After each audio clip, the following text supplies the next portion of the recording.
స్వామికి 5 ముఖాలు.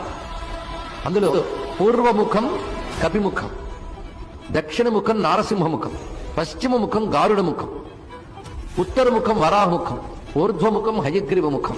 5 ముఖాలు. 5 ముఖాలతో కనిపిస్తున్నాడు ఇక్కడ. 5 ముఖాలు ఎవరివి? హనుమవి. హనుమవుడు రుద్రుడికి ఎన్ని ముఖాలు? 5. అందుకే రుద్రస్వరూపం ఈయన. ముఖ్యంగా దీనిలో తత్వం ఏమిటంటే పరమేశ్వరుడు ఒక్కడే, కానీ ఆయన ప్రపంచాన్ని నిర్వహిస్తున్నాడు. తన హనుమంతుని ఉపాసిస్తే 5 దేవతలను ఉపాసిస్తే హనుమస్వామి యొక్క పంచముఖాలను ఉపాసిస్తే 5 రకాల ఫలితాలు ఇస్తున్నాడు. ఎప్పుడైతే ఆంజనేయ ముఖాన్ని ఉపాసించామో శత్రు సంహారం జరుగుతుంది. దక్షిణ ముఖం అంటే ఆ నృసింహ వదనం అన్ని భయాలని పోగొట్టాడండి. 3వ వదనం గరుడ వదనం, అది ధ్యానిస్తే సర్వ విషములు పోగొడతాడు. దీనివల్ల ఆయుష్ పెరుగుతుంది. ఆ తర్వాత వచ్చినటువంటిది మహాస్వామి యజ్ఞవరాహస్వామి. యజ్ఞవరాహస్వామి ధ్యానం చేస్తే అనేక యజ్ఞములు చేసిన ఫలితం లభిస్తుంది. ఊర్ధ్వవదనం ఏంటంటే హయగ్రీవ